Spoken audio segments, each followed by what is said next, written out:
कोई भी हो, लोग आपके इंतजार में बैठे रहते हैं। बहुत बहुत शुक्रिया हमारे साथ यहाँ जुड़ने के लिए। नितिन गडकरी साहब। सबसे पहले तो मैं आपकी और सब लोगों की क्षमा मांगता हूं कि हवाई जहाज देरी से होने के कारण मैं लेट आया हूं। आपको तकलीफ हुई, इसलिए मेरे तरफ से व्यक्तिगत रूप से क्षमा मांगता हूं।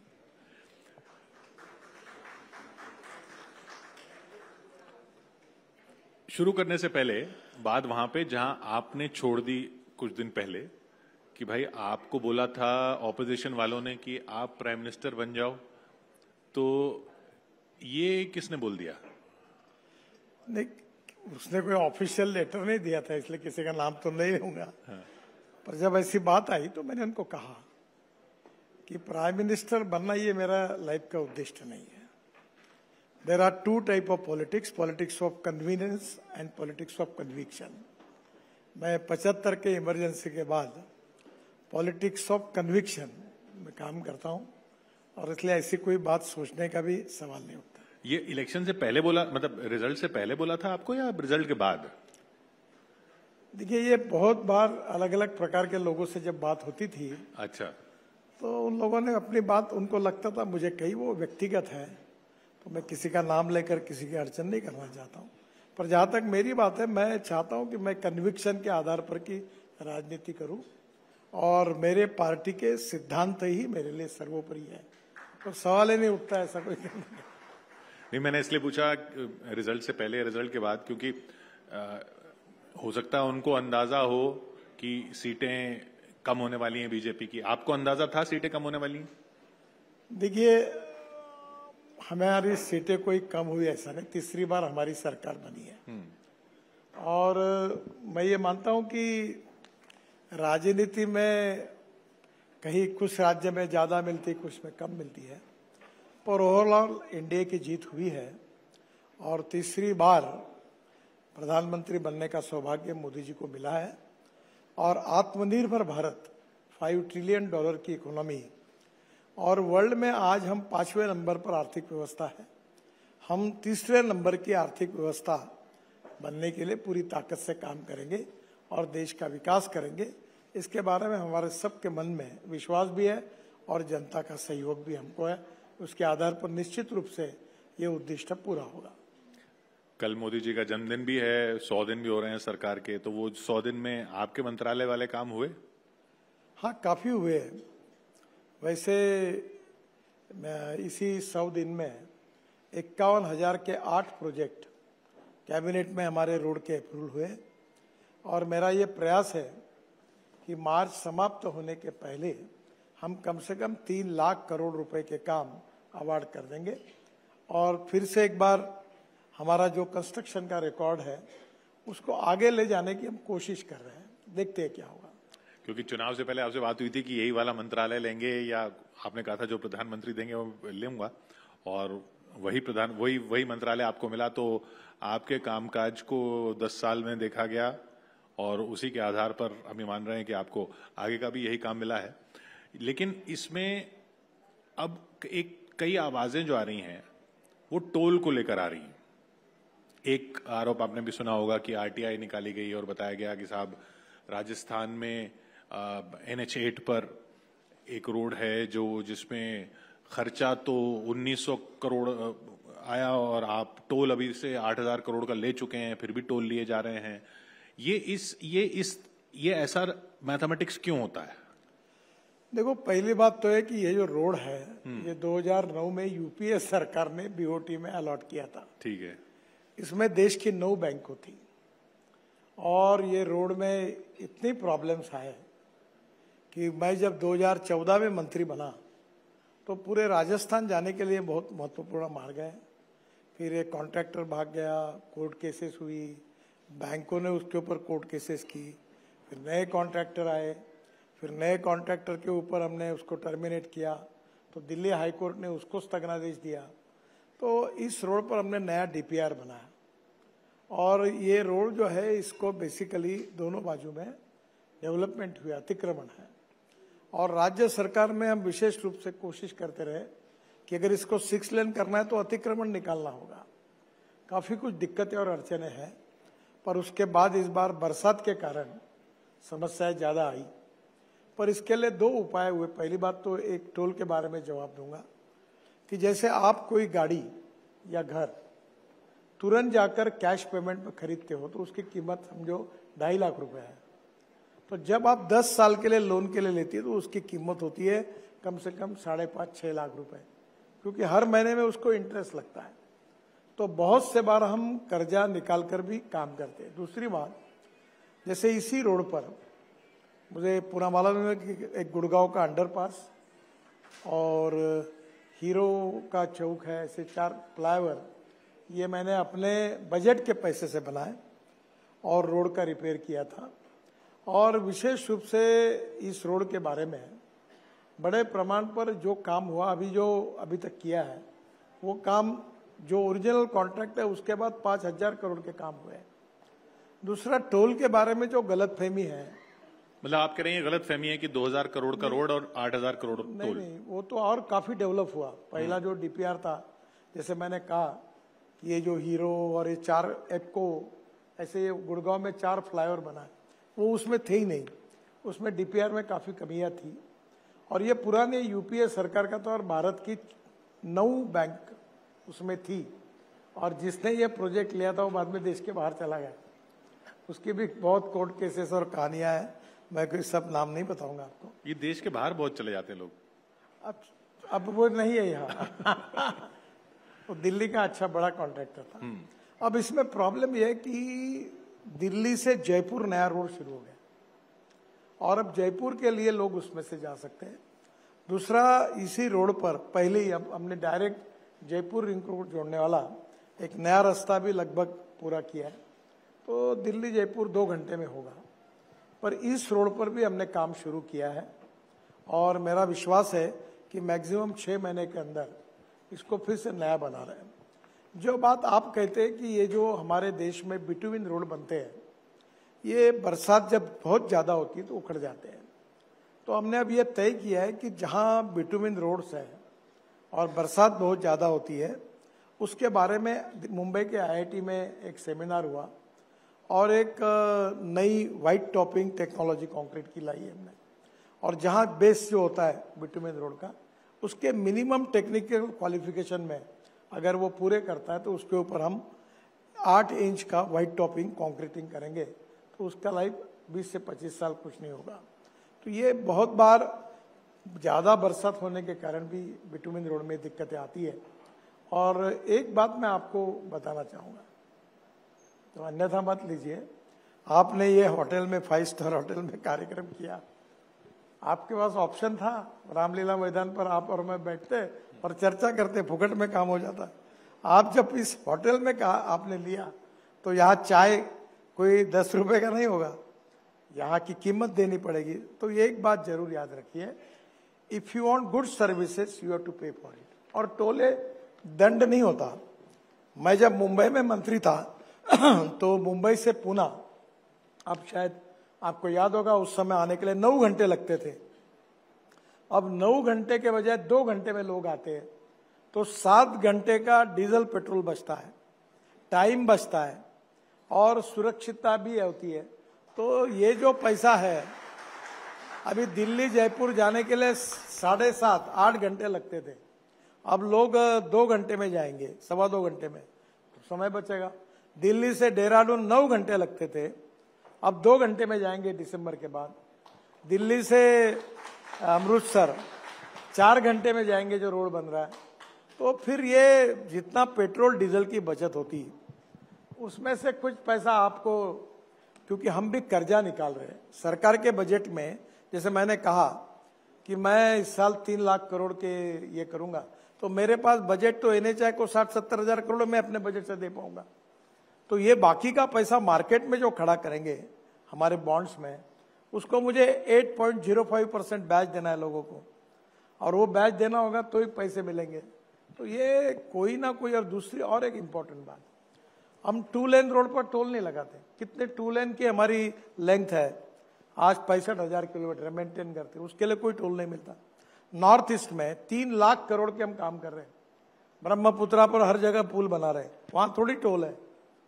जहाँ मेघालय, त्रिपुरा, मणिपुर, वहाँ सब जगह पर हम लोग टोल मिलता ही नहीं। अभी आप देखिए कि आंध्र, कर्नाटक, तमिलनाडु, महाराष्ट्र, गुजरात और राजस्थान यहाँ टोल मिलता है। अब बिहार में हम 3 लाख करोड़ के काम कर रहे हैं, बिहार में टोल नहीं मिलता इतना। अगर हमको कोई जगह अच्छा टोल मिलता है तो उसको मोनेटाइज करके जो socially, economically, educationally backward area है वहां हम रोड के, ब्रिजेस के, टनल के काम करते हैं। केवल कश्मीर में हम लोग जो टनल बना रहे हैं 1 लाख करोड़ की टनल बना रहे हैं। अब वहां कहां वायबिलिटी है? कभी कश्मीर में हम 2 लाख करोड़ के रोड बना रहे, लद्दाख, लेह, ये जोजिला टनल एक ही काम इतना बड़ा है, झेड़मोर टनल। केवल श्रीनगर और जम्मू के बीच में हमने 18 टनल बनाई है और एक एक टनल वहां बनाना बहुत डिफिकल्ट है। तो ये जो पैसा है ये कहां से टोल से आएगा?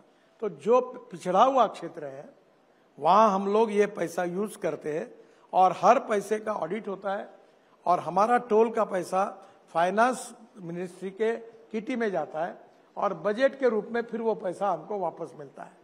तो ये सरकार में ही जहां बैकवर्डनेस है उसमें खर्चा करते हैं। तो जो टोल ज्यादा लगता है वो उधर उधर इस्तेमाल हो रहा है, ये बात समझ में है। अच्छा, पॉलिटिक्स पे अगर आए, क्योंकि मैंने जो बात शुरू की कि सीटें कम हुई महाराष्ट्र में, वहां के पॉलिटिक्स तो आप अच्छी तरह समझते ही हैं। ये आप तो विदर्भ में जीत गए लेकिन आसपास के इलाके में काफी नुकसान हुआ, उसकी वजह क्या मानते हैं आप? देखिए, इस बार महाराष्ट्र में हमको अपेक्षित यश नहीं मिला है, पर मुझे लगता है कि विधानसभा में हम उसको मेकअप जरूर करेंगे। महाराष्ट्र के रीजन वाइज, डिस्ट्रिक्ट वाइज अलग अलग प्रकार की समस्याएं हैं। महाराष्ट्र में कपास, सोयाबीन, किसानों के ऊपर वहां उसके रेट कम हो गए। अब हमारी ग्लोबल इकोनॉमी है, हमारी प्राइस इंटरनेशनल मार्केट के डिमांड एंड सप्लाई के ऊपर तय होती है। तो ऐसी कुछ बातें हैं, पर हम लोगों ने ये पैच के बारे में, जब पैच में आपको पता है कि जब पैच की कीमत बढ़ती है तो दिल्ली में पैच की माला पहन के लोग घूमते हैं और उधर जब किसानों का 1 रुपया किलो पैच का भाव बढ़ता है तो हम एक्सपोर्ट करते तो ये परमिशन देते, तो शहर के लोग कहते देखो ये पैच की कीमत बढ़ी है। तो ऐसी थोड़ी बहुत बातें होती रहती है, पर मुझे लगता है कि इस विधानसभा चुनाव में हम फिर से एक बार जीतेंगे। अलायंस का प्रॉब्लम नहीं था? अलायंस का प्रॉब्लम नहीं था? मुझे तो नहीं लगता कोई आएगा, और अभी भी नहीं आएगा? नहीं आएगा। हमने सुना आपको कहा गया था आप महाराष्ट्र विधानसभा के चुनाव देखें, उसको प्रभार संभालें, आपने मना कर दिया? नहीं, वैसे मैं तो हर चुनाव में प्रचार में जाता ही हूँ और चुनाव पार्टी के अध्यक्ष समिति है और मैं उनके साथ पार्टी के प्रचार में जाऊंगा, उनको सहयोग करूंगा। पर आपने ऐसा कोई मना नहीं किया प्रभार लेने का महाराष्ट्र का? नहीं, मैं तो वैसे प्रमुख नेता ही हूँ, तो मैं सबके साथ ही हूँ, मैं उनकी मदद करूंगा। वैसे पिछले लोकसभा में मैंने महाराष्ट्र में 55 लोकसभा क्षेत्र सभाएं ली और जब जरूरत पड़ी तो महाराष्ट्र की इकाई ने मुझे कहा कि आप बाकी के दौरे कैंसिल करिए, तो वेस्टर्न महाराष्ट्र, मराठवाड़ा, सब जगह पर मैं प्रचार के लिए घूमा। तो ये आप कह रहे हैं कि भ्रम फैलाया जाता है, जैसे संजय राउत जी ने कहा था कि आप ही को हराने के लिए आप ही की पार्टी लगी हुई है, वो ये सब बातें गलत हैं? बिल्कुल गलत है। मैं बिल्कुल किसी ने मेरे खिलाफ प्रचार किया ऐसा मैंने कभी कहा भी नहीं और मैं कहूंगा भी नहीं। एक बात जरूर है कि मेरा लीड जो मैं एक्सपेक्ट कर रहा था उसमें कम हुआ। वजह? तो मैंने कहा कि जो कमी है मैं ढूंढूंगा, इसकी वजह मैं हूं। इसका मतलब मुझे लोगों का और सेवा करनी चाहिए, तो मेरा लीड बढ़ जाएगा, तो मैं और काम करूंगा। ये थोड़ा सा महाराष्ट्र से जुड़ा हुआ सवाल, और आपने इसका जिक्र भी किया अपने मंत्रालय को लेकर, रोड एक्सीडेंट्स को लेकर जो बात होती है, इसमें एक एक्सीडेंट जो अब चर्चा में आया वो, उसमें आपकी पार्टी के महाराष्ट्र अध्यक्ष का भी नाम आया। नाम ऐसे आया कि उनके बेटे की गाड़ी थी और वो एक्सीडेंट हुआ। अब उस पर इल्जाम ये लग रहे हैं, और चुनावी माहौल है, और इल्जाम में क्या मतलब फैक्ट भी है कि पुलिस ने उनके बेटे का ब्लड टेस्ट वगैरह नहीं लिया, कि कहा कि वो तो गाड़ी नहीं चला रहा था। तो इससे ये भाव नहीं जाता है कि वीआईपी लोगों के लिए कानून अलग है? देखिए, पहली बात तो ऐसे है कि रोड हादसे जो हो रहे हैं वो दुर्भाग्यपूर्ण है। हमारे देश में 5 लाख एक्सीडेंट होते हैं और 1.5 लाख से ज्यादा मौतें होती है। और सबसे इंपॉर्टेंट बात यह है कि मरने वालों में जो एज ग्रुप है वो 18 से 34 वयोगट के 60% लोग मरते हैं। अब ऑटोमोबाइल इंजीनियरिंग, रोड इंजीनियरिंग, अभी तो ऑटोमोबाइल इंजीनियरिंग में हमको काफी तकलीफें होती है, पर हमने सब प्रकार से भारत रेटिंग आया और जिसके कारण इकोनॉमिक मॉडल में भी 6 एयरबैग लग गई। तो ऑटोमोबाइल इंजीनियरिंग में काफी सुधार हुआ। बस कोड में नहीं हुआ था, अब नया बस कोड भी आएगा और इसके बाद इंटरनेशनल स्टैंडर्ड की बस बॉडी बनेगी। ये हाथोड़ा लेके रोड पर जो बस बॉडी बनती थी वो नहीं होगी, क्योंकि एक्सीडेंट में काफी लोगों की मौत हो रही है। तीसरी इंपॉर्टेंट चीज है कि जो सबसे इंपॉर्टेंट रीजन है जिसमें आपका सहयोग चाहिए, ह्यूमन बिहेवियर, ये सबसे बड़ा प्रॉब्लम है। अभी जैसे रोड के बीच में ऐसा, वहां एक महिला मैंने देखी, एक लड़का अपने इसको हाथ में लेकर दूसरा पकड़ के वो छलांग मार के जा रही थी। तो मैंने अभी हमारे इंजीनियर्स को बोला कि भारतीय जो है वो बहुत अच्छे खिलाड़ी है, वो लंबी छलांग मारते हैं। अब ऐसी बीच में स्थिति पैदा करो कि कितना भी अच्छे प्लेयर है तो भी छलांग मार के कूद न सके। अब ये रेड सिग्नल होगा तो रुकना चाहिए, इस प्रकार से नहीं जाना चाहिए, लेन डिसिप्लिन का पालन करना चाहिए। केवल 30,000 मौतें इसके कारण हुई कि उन्हें हेलमेट नहीं पहना था। ये जो नागपुर में एक्सीडेंट हुआ है वो दुर्भाग्यपूर्ण है और पुलिस उसकी पूरी इंक्वायरी कर रही है और अभी कोर्ट में भी कुछ लोग गए हुए हैं, तो इससे ज्यादा कमेंट्स करना उचित नहीं होगा। पर मुझे लगता है ऐसे एक्सीडेंट की राजनीतिकरण न करना ही ज्यादा अच्छा है। नहीं, पर अगर पार्टी के अध्यक्ष के बेटे के नाम पे गाड़ी है तो राजनीतिकरण क्या, सवाल तो उठेंगी।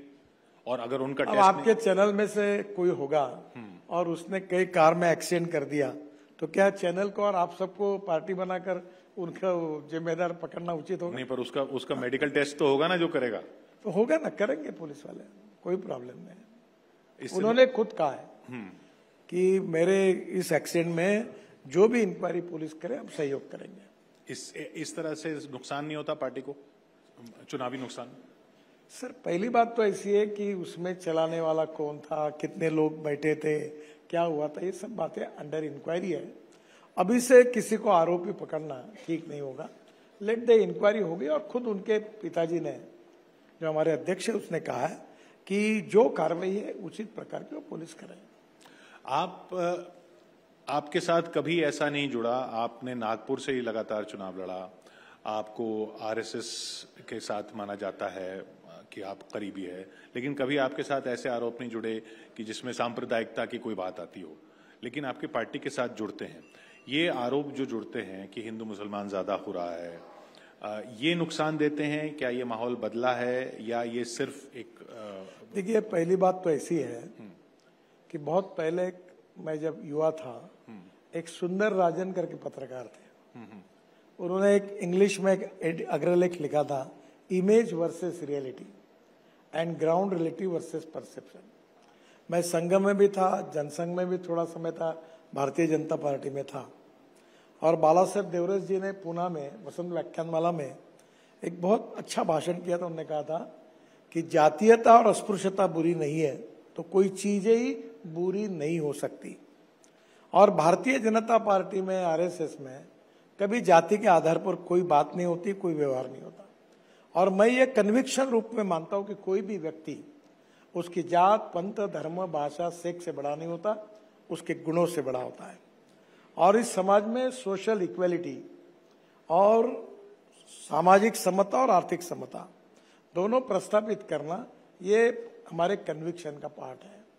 पर दुर्भाग्यवश ये हुआ है कि अलग अलग प्रकार में backwardness becoming a political interest.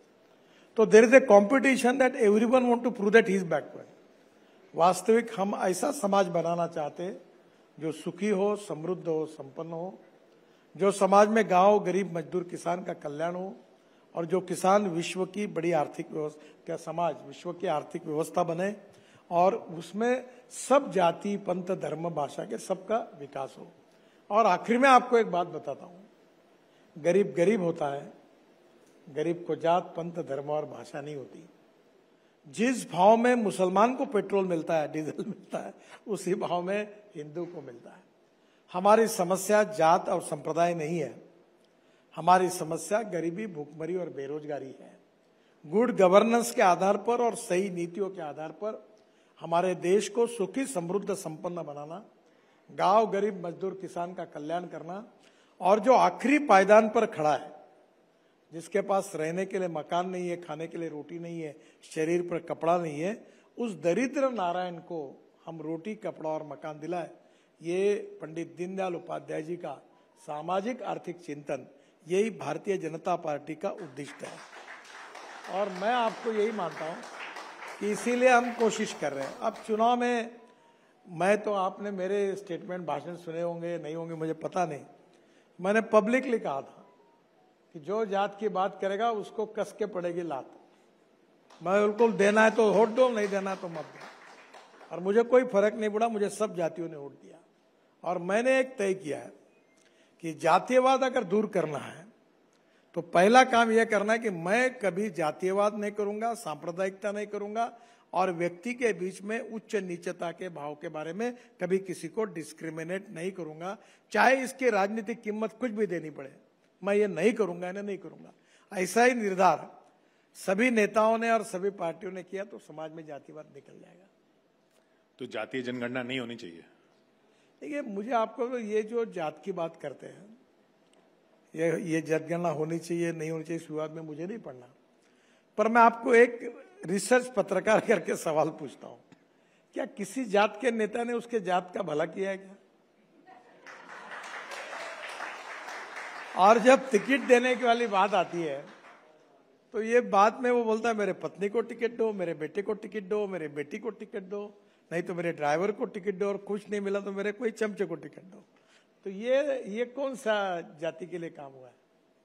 और आज हमारे समाज में ऐसे उदाहरण है, संतों के उदाहरण है, समाज सुधारकों के उदाहरण है, और जिनको हम आइकॉन मानते हैं ऐसे लोगों के उदाहरण, उन्होंने कभी ये जात पात की बात नहीं की। हाँ, एक बात है, जो अपने कार्य और कर्तृत्व के आधार पर चुनाव नहीं जीत नहीं सकते, वो जात की बात करके लोगों के वोट मांगते हैं। मुझे लगता है ये आप लोग भी इसके खिलाफ जरूर ये कहिए। बाकी जो पिछड़े हुए सोशली, इकोनॉमिकली, एजुकेशनली, संविधान ने उनको आरक्षण दिया है, जब तक समाज की प्रगति होती रहेगी उसके लिए उनका ये अधिकार है, उसमें कोई दुमत नहीं है। पर हम समाज की छुआछूत, अस्पृश्यता, जातीयता, विषमता ये समाप्त करें और हम अच्छे समाज की निर्मित की तरफ जाए, और उसमें युवा लोग जो है वो विशेष रूप से अपने जीवन में ये जात पात की बात ना करें तो बहुत अच्छा होगा, ऐसा मुझे लगता है। वो आरक्षण को लेके कह रहे हैं ना कि जब जाति जनगणना हो जाएगी तो आरक्षण फिर उसी हिसाब से हो जाएगा, 50% की लिमिट भी नहीं होनी चाहिए। देखिए, मैं आपको एक बात बताता हूँ, अगर आप बहुत खाने के शौकीन हो तो यार अपने जात वाला करके उसके होटल में जाके आप खाते हो क्या? आपको जहां बिरयानी अच्छी लगती है वही पूछते हो। जब आपको हार्ट का ऑपरेशन करना है, नहीं मेरा जात वाला उसके यहाँ करता हूं, नहीं, तब आपको कोई भी जात पंथ धर्म भाषा का चलता है, अच्छा डॉक्टर चाहिए। मुझे बताइए, ये समाज में ये सब बातों का क्यों विचार करना? और इसलिए अब्दुल कलाम साहब बड़े थे, अब उनको सब लोग मानते हैं, तो क्या वो मुसलमान करके उनको आप अलग छोड़ेंगे? छत्रपति शिवाजी महाराज ये कोई विशिष्ट जाति के थे क्या? देखिए, आप महात्मा ज्योतिबा फुले कोई जात के थे क्या? कहीं ना कहीं हमें एक प्रोग्रेसिव, विकसनशील और आधुनिक समाज की जो निर्मित करनी है, और जिस संस्कारों से हमारे भविष्य की पीढ़ी को निर्माण करना है, उसमें हम जातीयवाद और अस्पृश्यता से मुक्त सामाजिक व्यवस्था को निर्माण करें। और मुझे लगता है यही सबने मिलकर किया तो ये परिस्थिति बदलेगी। तो इसमें जो मैंने सांप्रदायिकता की बात की, उसमें एक इल्जाम ये लगता है कि जैसे बुलडोजर जस्टिस की बात होती है आजकल, सुप्रीम कोर्ट ने भी कहा, आप कई बार बुलडोजर की बात कर चुके हैं लेकिन दूसरे परिप्रेक्ष्य में कर चुके हैं। आजकल जो बात होती है वो कहते हैं कि साहब पहले देखा जाता है कि धर्म क्या है किसी भी अपराध में, और फिर देखा जाता है अच्छा अगर ये मुसलमान है तो इसका कोई अवैध निर्माण तो नहीं है, अवैध निर्माण है तो उस पर बुलडोजर चलाओ। और इसमें पब्लिक का जो सपोर्ट है वो इसलिए मिलता है, जिसका जो भी पब्लिक देती है वो इसलिए मिलता है कि क्योंकि अदालतों में इतना टाइम लगता है फैसला होने में, इसलिए उनको लगता है ये इंस्टेंट जस्टिस है। देखो, पहली बात तो मैं आपके बात से सहमत नहीं हूं। मैं पिछले अनेक सालों से उत्तर प्रदेश के मुख्यमंत्री योगी जी को देख रहा हूं और मैं उनके निर्णय, उनकी प्रक्रिया को समझ चुका हूं। उन्होंने जिन लोगों के ऊपर इनकाउंटर के रूप में जिनकी मृत्यु हुई, उसमें सब जातियों के, धर्म के लोग हैं, हिंदू भी है, ठाकुर भी है, ब्राह्मण भी है, मुसलमान भी है। दूसरी बात, उन्होंने अनेक जगह पर जो गलत थे, अतिक्रमण जिन्होंने किया था, उनको उन्होंने अतिक्रमण को निकाल दिया, उसमें सभी जात पंथ धर्म भाषा वाले लोग हैं। ये पूरी तरह से इंडिपेंडेंट, इम्पार्शियल और फेयरली अगर शासन व्यवस्था को चलाना होगा तो गलत किसी का भी हो। अभी मैं भी बड़े बड़े रोड बनाता हूं तो अनेक जगह पर ऐसा होता है कि रोड बड़ा करने के लिए तोड़ना पड़ता है। तो मुझे लगता है इस प्रकार का आरोप भारतीय जनता पार्टी पर लगाना सारासार गलत है। और आपको एक ही मैं रिक्वेस्ट करूंगा कि जिस राज्य में आपको लगता है थोड़ी हिस्ट्री निकालिए और फिर निकालें कि क्या सही में जो प्रचार हो रहा है कि एक ही समाज के लोग हैं, क्या एक ही लोगों की प्रॉपर्टी तोड़ी गई है क्या? मुझे बताइए, वाराणसी में इतना बड़ा डेवलपमेंट हुआ तो वो किसके मकान थे सब? आप हर जगह पर जाकर देखिए, मुझे विश्वास है भारतीय जनता पार्टी के किसी भी सरकार ने जात पंथ धर्म भाषा और पार्टी इसका विचार न करते हुए सामाजिक हित को महत्व देते हुए ही कार्रवाई की है। ना हम अभी आज तक हमने ऐसा किया है, ना भविष्य में करेंगे। आपने तो अपने घर पे चला दिया था बुलडोजर, हमने सुना ससुराल पे चला दिया था। ससुराल पे चलाया था। रामटेक करके जगह, मेरी पत्नी वहां से, तो मेरे ससुरे तो डॉक्टर थे, वो रोड बड़ा करना था तो एक अभी IAS ऑफिसर दिल्ली में आई है, वो नया उनके अपॉइंटमेंट हुई थी वहां, तो वो मेरे पास आई कि सर ये रोड बड़ा करने के लिए आप कह रहे हैं? बोला हाँ। बोले अतिक्रमण है? बोला तोड़ डालो। तो बोले आपको पता है कि भाभी जी का घर है? मैंने बोला मैंने थोड़ी पूछा आपको, चुने की रेखा डालो और जिसके घर होंगे तोड़ डालो साहब, रोड बड़ा करो। मैंने कभी इसमें भेदभाव नहीं किया। उसके बाद खाना मिलता आपको घर पे? हाँ, घर पे खाना मिला था उसके बाद? थोड़ी तकलीफ हुई। उसने कहा कि पहले बता देते तो हमें ही तोड़ देते, आपको तोड़ने की क्या जरूरत थी। वैसे ये अपने राव इंद्रजीत सिंह है, हाँ। ये जो सोनापुर रोड जाता है ना, तो मैं उनको बताया था, उसी दिन मैंने भाषण में बताया था, उनके भी ससुरे का घर आता था। वो जो फ्लाईओवर बना है ना, जो दिल्ली मुंबई एक्सप्रेस हाईवे के जाता है, तो फिर हम उनके पास गए तो अधिकारी मेरे पास आए थे, मैंने उनको फोन किया, साहब ये तोड़ना पड़ेगा, इसका कोई इलाज नहीं है। उन्होंने उनको भी समझाया, बताया, हमने तोड़ दिया। तो नेताओं को अपनी ससुराल में पसंद क्यों नहीं है? देखिए प्रॉब्लम ऐसा है कि मैं बड़ा साफ हूं कि पब्लिक इंटरेस्ट में अगर कोई काम करना है तो जो बीच में आता है तोड़वा दो। उसमें अगर डिस्क्रिमिनेशन किया कि बीजेपी वाले का घर बचेगा, कांग्रेस वाले का टूटेगा, मुसलमान का बचेगा, हिंदू को कटेगा, तो बात आएगी। हमने कभी किया ही नहीं ऐसा और मैं करूंगा। एक आखिरी पॉइंट, आजकल बात होती है, जैसे बहुत सारे स्टेट्स हैं उनकी फाइनेंसेस को लेकर बात हो रही है कि उन्होंने ऐसी वादे कर दिए, चुनावी वादे, कांग्रेस को पर इल्जाम आते हैं। अब ये जो चुनावी वादे हैं, जैसे महाराष्ट्र में अब लाडकी बहन योजना की बात हो रही है, तो इससे इनसे नुकसान नहीं होगा? सब पार्टियां तो कर रही हैं। देखो ये कैसी कंपटीशन है, फिर आप बोलोगे कि मैं आपके ऊपर बोल रहा हूं। हर चैनल में कंपटीशन होती है, अपनी TRP बढ़ाए। एक अगर बोलता है कि ये सीरियल चलाई तो दूसरा और मार झोड़ के लगाता है, तीसरी और सेक्स और वायलेंस वाले दिखाता है। तो क्या है, देयर इज ए कंपटीशन। अब ये कंपटीशन जो है ये समाज के लिए और देश के लिए कितनी उपयोगी नहीं है, इसका नेताओं ने विचार करना चाहिए। देखिए फाइनेंशियल डिसिप्लिन बहुत इंपॉर्टेंट है। आपको मैं जब था ये पावर जनरेशन, तो पूरे देश में जो डिस्कॉम है इनका घाटा 16 लाख करोड़ है। ये अगर इसी प्रकार से बिजली बांटते रहेंगे सब सरकारें तो देश का क्या होगा। और इसलिए आज जो चुनाव में पॉलिटिकल पार्टी कर रही है उसके ऊपर मैं टिप्पणी नहीं करूंगा। तो आप ही की कर रही है ना? नहीं, पर एक बात बताऊंगा कि देश के विकास में अगर जरूरत है तो हम ऐसी आर्थिक नीति को अपनाएं कि जो देश की गरीबी को दूर करे, रोजगार को निर्माण करे और लोगों के अपने अधिकार को प्रदान करे, ताकि किसी को ये जरूरत ही नहीं पड़ी फुकट में लेने की। आपको देखो ये गैस सिलेंडर की सब्सिडी थी, तब प्रधानमंत्री जी ने आह्वान किया कि जो लोग गरीब है वो जरूर इसका फायदा लें, बाकी लोग अपनी सब्सिडी गैस सरेंडर करें। करोड़ों लोगों ने गैस का अपना सिलेंडर सरेंडर किया। क्या इस देश में ऐसी स्थिति नहीं आ सकती कि हमारे यहाँ कोई सब्सिडी की जरूरत नहीं, हम नहीं लेंगे?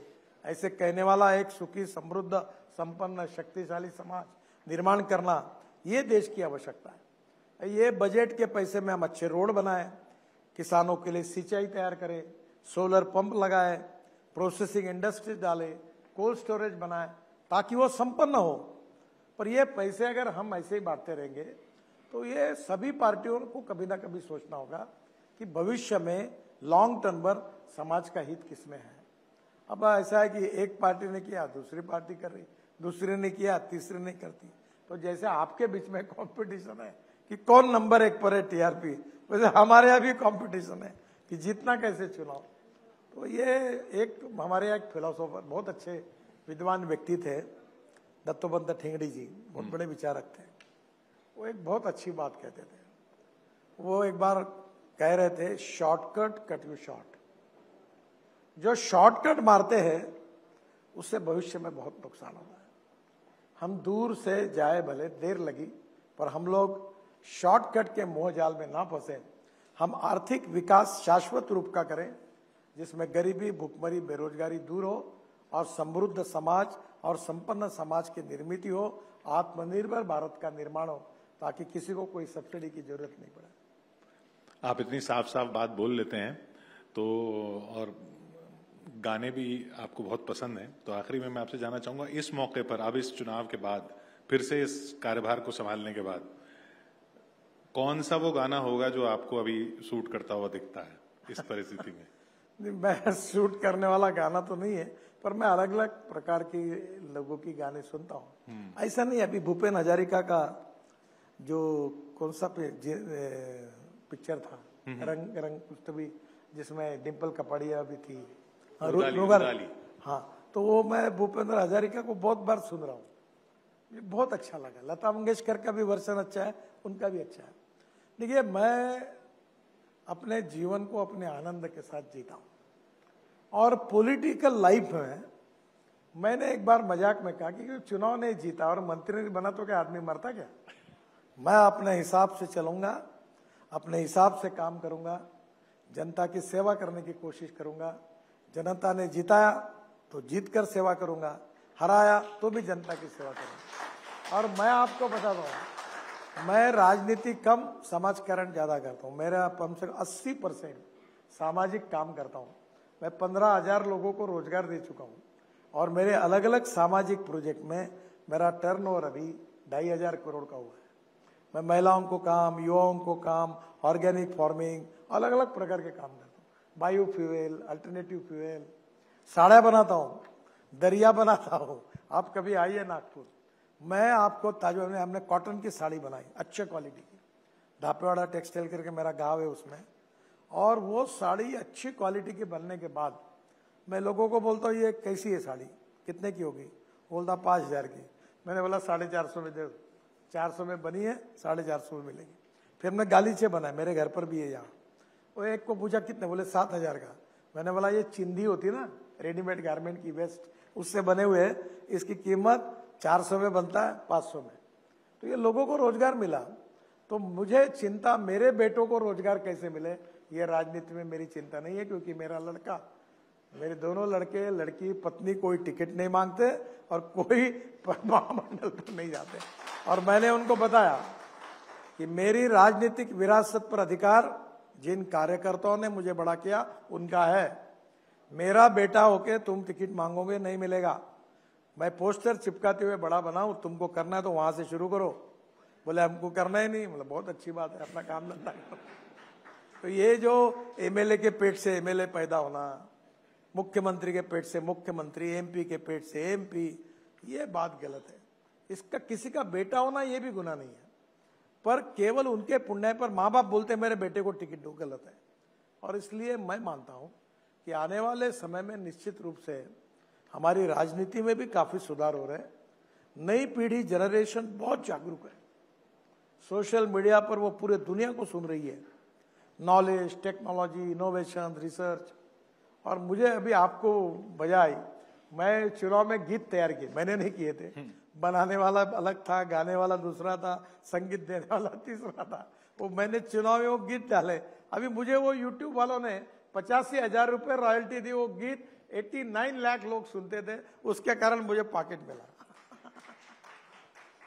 तो वो रॉयल्टी हमें भी दिलवा दीजिए थोड़ी सी चलते चलते। आपका आज का इंटरव्यू जब होगा और मेरे मीडिया पे जाएगा तो आपके सहयोग के कारण पक्का मुझे 50 हजार रुपए आपके सहयोग से मिल जाएंगे, उसलिए धन्यवाद। बहुत बहुत शुक्रिया हमारे साथ जुड़ने के लिए। नितिन गडकरी साहब बताते हुए कि आजकल वो भूपेन हजारिका का दिल हुम हुम करे गा रहे हैं।